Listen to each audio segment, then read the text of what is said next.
Almanac número 19, abril de 2021. Capa, Rejane Paiva. Tema, 10 anos de Almanac. Alguns conteúdos. O piloto pioneiro e empresário Alcides Elu. Uma década de boas histórias no Almanac Uberlândia de ontem e sempre. 70 anos da Banda Municipal. A família que vivia no Sanatório Espírita de Uberlândia. A música e as aquarelas musicais de Rejane Paiva. A dama do teatro Dona Chiquinha. O Grêmio Recreativo e Literário Feminino de Uberlândia. A projeção do fotógrafo uberlandense Léo Faria para o mundo. As linhas férreas da estação mogiana, entre outras matérias.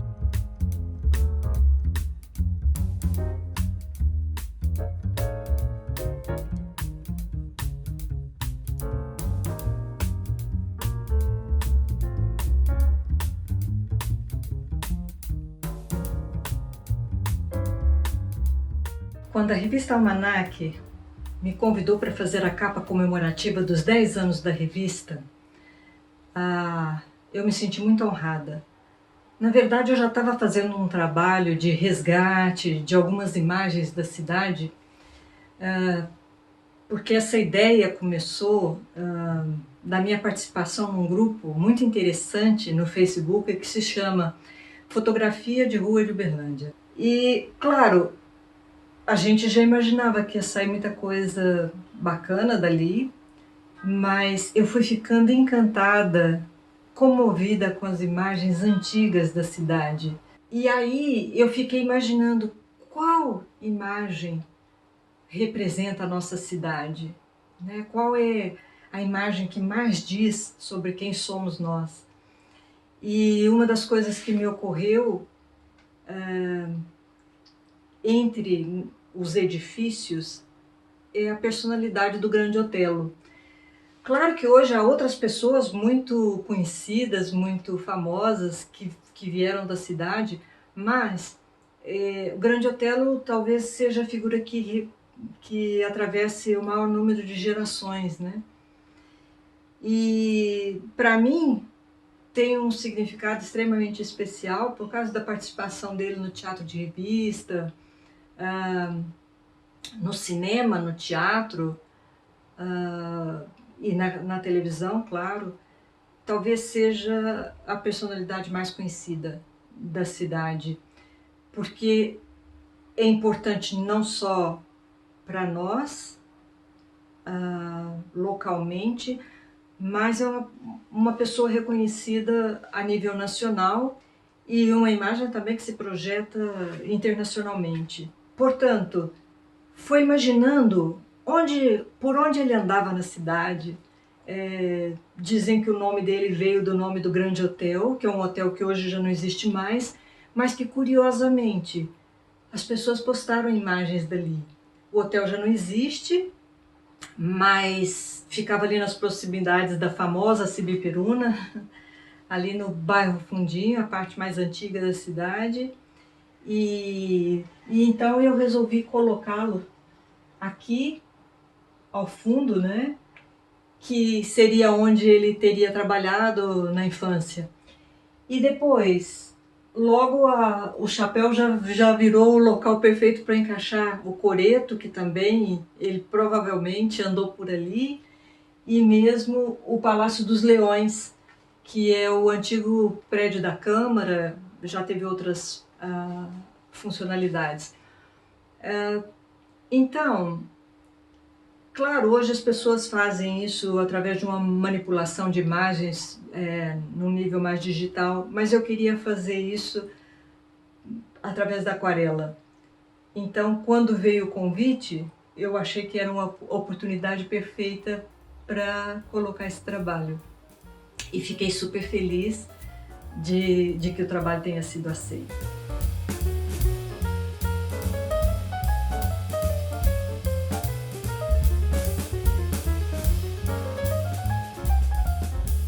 Uberlândia sempre foi um polo distribuidor, sempre foi.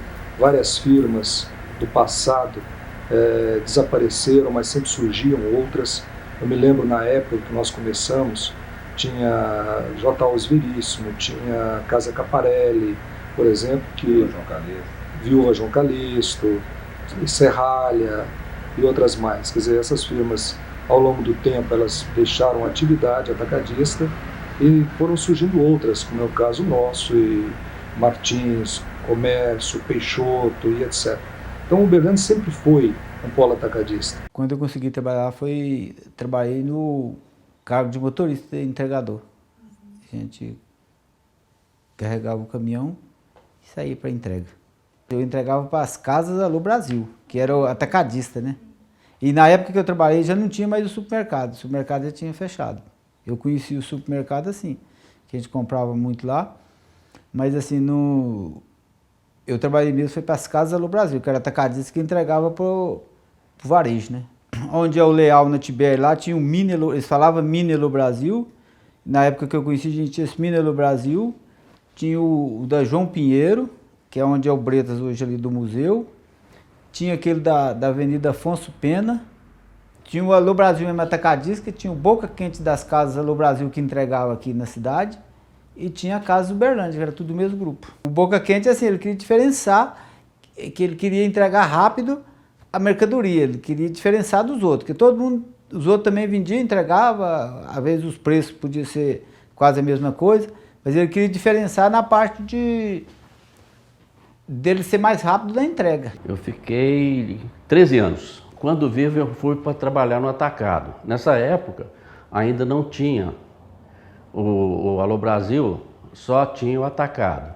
Quando eu assumi, que eu fui para inaugurar o autosserviço, que é aquela loja ali da Afonso Pena, que hoje está fechada lá, então eu já tinha uma determinada experiência comercial em função de ter trabalhado na área de compras do atacado. Aquela loja,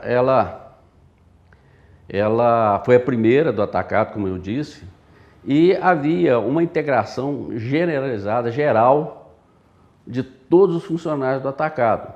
Todas as vezes que precisava de alguém, que a gente pressentia que ia haver um fluxo maior de cliente, nós tínhamos a facilidade de requisitar a gente do atacado para poder nos ajudar na loja. De autosserviço, nós fomos pioneiros aqui na região. Aí depois surgiu uma loja do Pão de Açúcar em Uberaba. Inclusive eu fui lá para dar uma olhada e tal, porque nós ficamos sabendo que eles iam abrir aqui, e realmente abriram depois.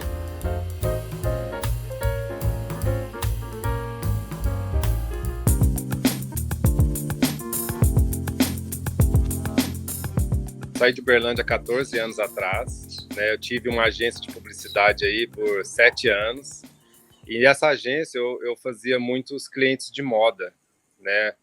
E no começo da minha agência, eu contratava alguns fotógrafos da cidade para fazer as fotos. E aí, um certo momento, eu resolvi eu clicar, porque eu fazia a direção da fotografia, fazia a direção de arte, né, dos catálogos, dos editoriais que eu fazia aí. E aí só faltava clicar. E aí, um certo momento, eu resolvi clicar e os clientes me responderam com bastante elogio, assim, de terem gostado das imagens que eu tinha feito. Resolvi experimentar São Paulo. Logo que eu ainda estava morando em Uberlândia, fui até São Paulo ver uns clientes e, de cara, na primeira viagem, eu já peguei um cliente que foi me indicando para outros clientes, e isso em 2 anos eu já estava morando em São Paulo por conta de todas essas indicações que começaram a acontecer. E depois também começaram algumas viagens internacionais, onde eu comecei a fazer o street style, que era uma coisa que eu não foi planejado, mas aconteceu. Fui fazendo street style por várias semanas de moda internacionais, nas principais capitais de moda do mundo. E aí viajei em Nova York, Londres, Milão, Paris, Hong Kong, e entre outros países aí. E isso fez com que a moda nacional me olhasse e me adotasse ali para fazer editoriais, matérias maiores. E durante essas viagens, eu sempre olhei para o lado para fotografar as pessoas que estavam passando por mim ali. Mesmo que quando eu estava fazendo um editorial de moda, fazendo algum trabalho relacionado para algum cliente, eu sempre observava as pessoas que estavam ali, né? Às vezes olhando ou passando. Então eu comecei a registrar esses momentos por vários anos. E quando eu estive em Uberlândia agora, ano passado, eu recebi um convite para fazer uma exposição. E quando eu recebi esse convite, eu peguei um acervo de 10 mil imagens durante 10 anos, viajando por vários continentes. E o curador Josué Matos fez uma seleção dessas imagens para a gente fazer a primeira individual em Uberlândia, né, que se chama O Encontro D, está exposta aí na cidade até o dia 3 de março. E esse Ao Encontro D, ele não é exatamente o trabalho de moda que eu faço, mas são os encontros pelos continentes, por vários lugares que eu passei. Inclusive, tenho fotos de Uberlândia na Praça Tubal Vilela. Então, assim, são pessoas, encontros plurais por todo mundo.